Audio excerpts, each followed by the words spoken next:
আচ্ছা, আজকের আলোচনাটা তাহলে শুরু করা যাক, বিশেষ করে সেই সব শ্রোতাদের কথা ভেবে যারা ইংরেজি শিখতে চাইছেন, কিন্তু ঠিক কোথা থেকে শুরু করবেন বা কিভাবে এগোবেন এই নিয়ে একটু দ্বিধায় আছেন। হ্যাঁ, ঠিক।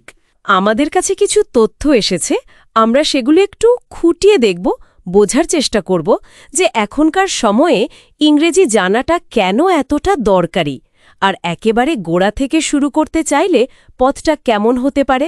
একদম।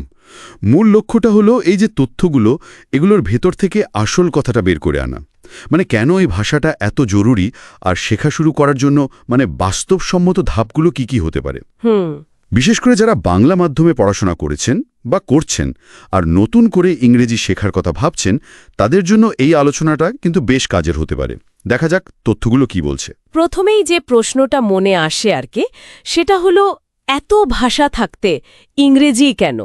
সোর্সগুলো যা বলছে এটা এখন শুধু কথা বলার জন্য না, এটা একটা খুব জরুরি স্কিল।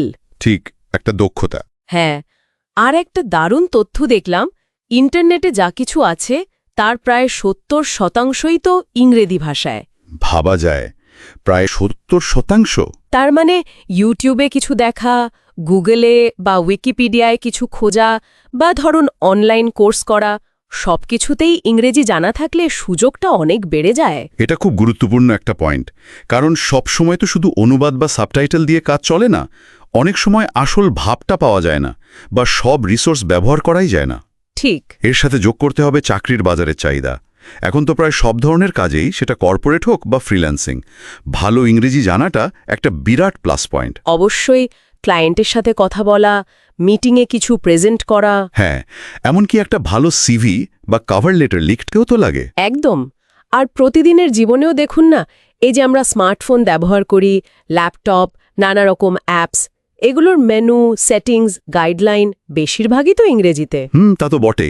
আর যারা একটু উঁচুতে ভাবছেন, উচ্চ শিক্ষার জন্য বিদেশে যাওয়ার স্বপ্ন দেখছেন বা ভালো স্কলারশিপ চাইছেন, তাদের জন্য তো আইএলটিএস বা টফেলের মতো পরীক্ষা দিতেই হয়। হ্যাঁ, ওগুলো তো লাগবেই। ওগুলো তো আসলে ইংরেজি ভাষায় আপনার দক্ষতা কেমন, পড়া, লেখা, শোনা, বলা, সেটা যাচাই করার আন্তর্জাতিক মানের পরীক্ষা। অনেক বিশ্ববিদ্যালয়ে ভর্তির জন্য এটা মাস্ট। এর বাইরেও কিন্তু একটা ব্যাপার আছে, যেটা আমাদের পাওয়া তথ্যগুলোতেও বলা হয়েছে, সেটা হলো আত্মবিশ্বাস। ও আচ্ছা, হ্যাঁ। যখন কেউ একটা নতুন ভাষা, বিশেষ করে ইংরেজির মতো একটা গ্লোবাল ল্যাঙ্গুয়েজে নিজেকে প্রকাশ করতে পারে, তখন তার মধ্যে কিন্তু একটা অন্যরকম কনফিডেন্স আসে। তা তো আসেই। এটা শুধু নিজের ব্যক্তিগত জীবনে না, বাইরের দুনিয়ার সাথে যোগাযোগ, বন্ধুত্ব করা বা এমনকি ব্যবসার সম্পর্ক তৈরির ক্ষেত্রেও কিন্তু নতুন দরজা খুলে দেয়। এই দিকটা আসলেই ভাবার মতো। আচ্ছা, তাহলে এত যে গুরুত্ব, একজন যে নতুন শিখবে সে কোথা থেকে শুরু করতে পারে? অনেকের মনেই তো একটা ভয় থাকে যে বাবা খুব কঠিন হবে, বা ভুল বলে লোকে হাসবে, এরকম। ঠিক, এই ভয়টার জায়গাতেই আসলে কাজ করতে হবে। সূত্রগুলোও বলছে ভয় পাওয়ার কিচ্ছু নেই। আমরা বাংলা ভাষাটা যেভাবে শিখেছি, শুনে শুনে, বলে বলে, হ্যাঁ, ছোটবেলার মতো করে। ঠিক, ইংরেজিটাও সেভাবে ধৈর্য ধরে চেষ্টা করলে শেখা সম্ভব। একেবারে শুরু করার জন্য কয়েকটা ধাপ ফলো করা যেতে পারে। প্রথম আর সবচেয়ে জরুরি ধাপ হলো ইংরেজি বর্ণমালা, অ্যালফাবেট, আর সেগুলোর ঠিকঠাক উচ্চারণ। উচ্চারণটা খুব জরুরি, তাই না? খুবই জরুরি, কারণ উচ্চারণের উপর ভিত্তি করেই তো পরের ধাপগুলো। ভিত্তিটা ঠিক হওয়া দরকার। আচ্ছা, তারপর অক্ষর আর উচ্চারণ তো হলো, এরপর নিশ্চয়ই শব্দ। ঠিক ধরেছেন। দ্বিতীয় ধাপ হলো বেসিক ভোকাবুলারি, একদম সাধারণ শব্দভাণ্ডার তৈরি করা।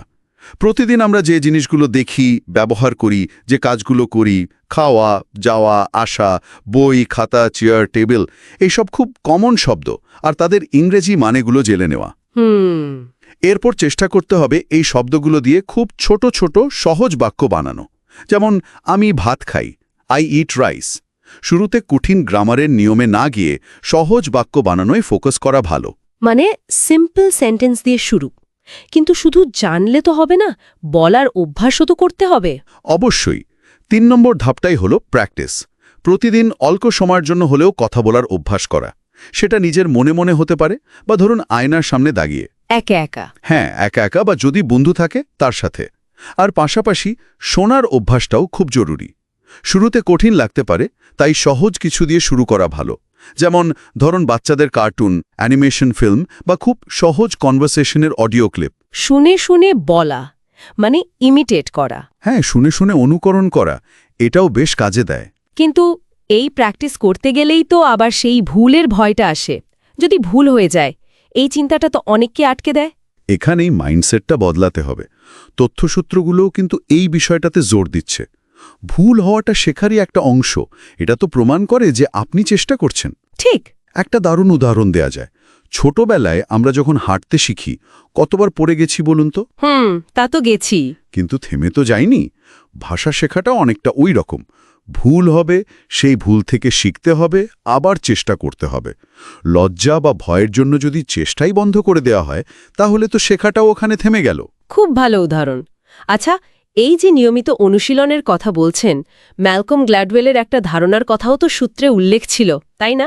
হ্যাঁ, পরোক্ষভাবে ম্যালকম গ্ল্যাডওয়েলের ওই 10,000 ঘন্টার নিয়মের আইডিয়াটা এসছে। তার মানে এই নয় যে ঠিক 10,000 ঘন্টাই দিতে হবে। না না, তা নয়। মূল কথাটা হলো নিয়মিত আর ধারাবাহিক থাকা। প্রতিদিন যদি কেউ নিয়ম করে ধরুন 30 মিনিট সময়ও দেয় ইংরেজি চর্চার পেছনে, সেটা গান শুনে হোক, কিছু পড়ে হোক বা বলার চেষ্টা করে হোক। অল্প অল্প করে। হ্যাঁ, অল্প অল্প করে। বছর শেষে হিসেব করলে দেখা যাবে অনেকটা এগিয়ে গেছে। এই কনসিস্টেন্সিটাই আসল। অল্প সময়ে অনেক বেশি করার চেয়ে প্রতিদিন একটু একটু করে লেগে থাকাটা অনেক বেশি কাজের। তাহলে আজকের এই আলোচনা থেকে মূল যে বিষয়গুলো উঠে এলো: ১. আধুনিক জীবনের নানা দিকে মানে পেশাগত উন্নতি হোক বা জ্ঞান অর্জন, ইংরেজির গুরুত্ব অনেক বেশি। অনেক। আর ২. যারা নতুন শুরু করতে চান তাদের ভয় পাওয়ার কোনো কারণ নেই। বর্ণমালা, সহজ শব্দ, ছোট বাক্য আর নিয়মিত চর্চা, এই ধাপগুলো ধরে এগোলে আর ভুল করার ভয়টাকে জয় করতে পারলে এই শেখার যাত্রাটা কিন্তু অনেকটাই সহজ হয়ে যায়। একদম। আর সবশেষে শ্রোতাদের জন্য একটা ছোট্ট চিন্তা। যদি প্রতিদিনের ব্যস্ত রুটিনের মধ্যে থেকেও নিয়ম করে অল্প একটু সময়, হতে পারে 15-20 মিনিট, শুধু ইংরেজি চর্চার জন্য রাখা যায়, তাহলে ধরুন 1 মাস পর বা 6 মাস পর নিজের মধ্যে কি পরিবর্তন আসতে পারে বলে মনে হয়? এই প্রশ্নটা নিজেকে করলে হয়তো শেখার ইচ্ছেটা আরও একটু বাড়বে।